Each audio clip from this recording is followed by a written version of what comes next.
Hello friends, welcome back to my YouTube channel. कैसे हो आप सब और कैसी चल रही है आपकी तैयारी।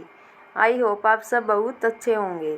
तो आज की क्लास में हम इकोनोमेट्रिक्स के कुछ पीवाई की सोल्व करेंगे जो कि हर बार रिपीट होते हैं। ये बहुत इंपॉर्टेंट कंसेप्ट हैं जो कि हर बार मतलब कि जो टेस्ट होते हैं हमारे, जैसे कि हेटेरोडास्किटी का हो गया, मल्टीकोलिनियरिटी का हो गया, वे हर बार रिपीट होते रहते हैं। तो हम उन क्वेश्चन को सोल्व करेंगे जो हर बार रिपीट होते हैं और जो हमारे एग्ज़ाम के पॉइंट ऑफ व्यू से इम्पोर्टेंट हैं। तो बहुत से बच्चे होते हैं जिनको इकोनोमेट्रिक्स से बहुत डर लगता है, लेकिन ऐसा कुछ नहीं है। ये बस 7-8 टॉपिक होते हैं जो कि इम्पोर्टेंट हैं और यही से हर बार क्वेश्चन बनता है। अगर आप एक बार अच्छे से समझ लोगे बिना डर के, तो ये आपका डर अंदर से निकल जाएगा और आपके हर क्वेश्चन ठीक हो सकता है इसमें, क्योंकि बहुत सारे बच्चों की कमज़ोरी होती है। तो आप यहाँ से अपना पॉइंट प्लस कर सकते हैं। तो हम आज मैच द फॉलोइंग क्वेश्चन कर रहे हैं जो कि हर बार क्वेश्चन पूछ जाते हैं मैच द फॉलोइंग से। तो इस साइड हमारे जो टेस्ट है वो दे रखे हैं और इस साइड हमें बताना है कि किससे ये रिलेटेड है।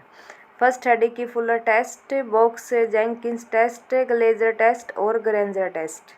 अगर आपको इनमें से एक का भी पता है तो भी आपको आराम से इसको कर सकते हो। जैसे कि हमारा ग्रेंजर टेस्ट है, हर बार ये रिपीट होता है कि कॉजलिटी से रिलेटेड है ये। मतलब कि 2-4 बार, मतलब कि 4-5 पेपर ऐसे हैं जिसमें ये हर बार रिपीट हुआ है। तो कई ऐसे आएंगे टेस्ट जो आपको पहले से पता है कि उनका आंसर क्या होगा, तो आप आराम से कर सकते हैं। तो हमारा ग्रेंजर टेस्ट है वो कॉजलिटी से रिलेटेड है। डिकी फुलर टेस्ट है वो स्टेशनरिटी से रिलेटेड है। बॉक्स जेंकिंस टेस्ट है वो हमारा फोरकास्टिंग से रिलेटेड है और जो ग्लेजर टेस्ट है वो हेटेरोडास्किटी से रिलेटेड है। तो हमारा इसका आंसर थर्ड हो जाएगा। हम एक क्वेश्चन से कर सकते हैं कि जो कॉजलिटी का जो टेस्ट होता है वो ग्रेंजर टेस्ट होता है, तो यही से हमारा आंसर निकल आएगा सीधा सीधा डायरेक्ट। तो इस प्रकार आप एक क्वेश्चन से भी कई बार, एक ऑप्शन से भी कई बार क्वेश्चन सोल्व हो जाता है। तो आप सभी इस बात का ध्यान रखें कि आप जब भी एग्ज़ाम अटैम्प्ट करें तो आप क्वेश्चन के थ्रू जो हमारे ऑप्शन होते हैं उसके अकॉर्डिंग आप क्वेश्चन को थ्रो आउट करो, क्योंकि इसमें हमें बहुत हेल्प मिलती है इसमें हमको। नेक्स्ट चलते हैं हम नेक्स्ट क्वेश्चन की तरफ। 88 क्वेश्चन है हमारा, ये भी मैच द फॉलोइंग है। फर्स्ट है हमारा contingency table, unit root test, fresher F test और ग्रेंजर टेस्ट। देखो यहाँ पर भी ग्रेंजर टेस्ट दोबारा रिपीट हो गया है। तो आप सबको पता है कि ग्रेंजर टेस्ट है वो किससे रिलेटेड है, कॉजलिटी से रिलेटेड है। तो इसका सीधा सेकंड आ जाएगा। तो सीधा सीधा हमें डायरेक्ट पता चल रहा है कि इसका आंसर फर्स्ट होगा। फिर भी हम सबको देख लेते हैं। कंसिस्टेंसी टेस्ट है वो काई स्क्वायर टेस्ट होता है, उसमें यूज की जाती है। यूनिट रूट टेस्ट होता है वो हमारा स्टेनरिटी के लिए होता है। और जो फिशर एफ टेस्ट होता है, ये test significant of all over regression के लिए मापने के लिए इसका प्रयोग किया जाता है। ये मोस्ट इम्पोर्टेंट है कि एफ टेस्ट का प्रयोग ओवरऑल रिग्रेशन को हम मापने के लिए, सिग्निफिकेंस के लिए इसका प्रयोग करते हैं। तो जो ये हमारे टेस्ट है बार बार यहाँ से क्वेश्चन रिपीट होते हैं। तो आप अगर इसको एक बार अच्छे से कर लोगे तो आपको इनमें कोई भी दिक्कत नहीं आएगी।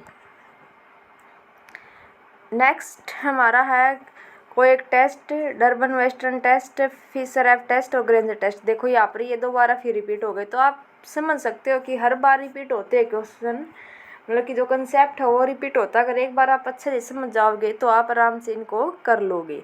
ग्रेंजर टेस्ट आपको पता है कि कॉजलिटी से रिलेटेड है, फर्स्ट का थर्ड एक क्वेश्चन से ही हमारा आराम से हो जाता है। एफ टेस्ट है लास्ट टाइप क्वेश्चन में हमने किया है कि test of significance of all over regression, तो हमारा सी का थर्ड हो गया। कोएक टेस्ट है जो लैग्ड वेरिएबल्स के लिए इसका प्रयोग किया गया है, कोएक अप्रोच होती है एक। और डर्बन वेस्टर्न टेस्ट है ये ऑटो कोरिलेटेड डिस्टर्बेंस के लिए इसका प्रयोग किया जाता है। तो हमारा इसका आंसर 2 हो जाएगा।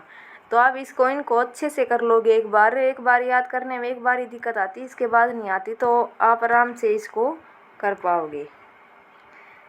नेक्स्ट है हमारा, फिर देखो आप ग्रेंजर टेस्ट, सबको पता है कि ग्रेंजर टेस्ट होता है वो कॉजलिटी के लिए होता है हमारा। ए का second Dickey Fuller test, stationarity के लिए होता है हमारा एफ टेस्ट, वही फिर आ गया हमारा ये ओवरऑल सिग्निफिकेंट ऑफ रिग्रेशन के लिए डर्बन वेस्टर्न टेस्ट हमने अभी किया था कि ऑटो कोरिलेशन के लिए, क्योंकि बार बार कंसेप्ट हैं ये आपके रिपीट होंगे, तो आप एक बार अच्छे से कर लीजिए। तो इसको घबराने की जरूरत नहीं कि इकोनोमेट्रिक्स से बहुत सारे बच्चे डर जाते हैं, इकोनोमेट्रिक्स से हमसे नहीं होगा, लेकिन ऐसा कुछ नहीं है जो आप नहीं कर सकते। तो ये बहुत ईजी होते हैं, इनको आप आराम से कर लोगे। नेक्स्ट क्वेश्चन कर लेते हैं हम। गोल्डफील्ड क्वाड्रेंट टेस्ट है, डर्बन वेस्टर्न टेस्ट है, फ्रार ग्लोबर टेस्ट है, वाल्ड-बार्टर मेथड टेस्ट है। तो आप सबको उन्हीं को चूज करना है जो आपको अच्छे से पता है कि हाँ ये तो होगा ही होगा। एक बार आप एक क्वेश्चन एक को पकड़ लोगे तो आपका हो जाएगा। जैसे कि हमने पीछे भी किया है कि डर्बन वेस्टर्न टेस्ट है, ये ऑटो कोरिलेशन के लिए है। तो बी का हमारा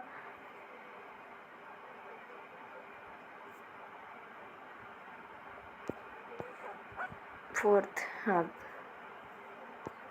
आई एम सॉरी, इसमें थर्ड क्वेश्चन बी का थर्ड दो में दे रखा, 3 और 4th में। डर्बन वेस्टर्न टेस्ट है वो हमारा ऑटो कोरिलेशन के लिए है, और फिर गोल्डफेल्डेन टेस्ट है हमारे हेटेरोडास्किटी के लिए होता है। फ्रार ग्लोबर टेस्ट मल्टीकोलिनियरिटी के लिए होता है, और वाल्ड-बार्टलर मेथड एरर इन वेरिएबल।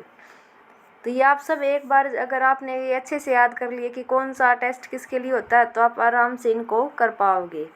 तो इस प्रकार हाँ आप आराम से जो कि हमारी इकोनोमेट्रिक्स है उससे डील कर लोगे। तो ये हमारी कुछ आज PYQ थे जो कि हमारी इससे इकोनोमेट्रिक्स से रिलेटेड थे। हम नेक्स्ट वीडियो जल्दी आएगी। अगर आपको वीडियो अच्छी लगी हो तो लाइक शेयर एंड सब्सक्राइब करें। Thank you so much.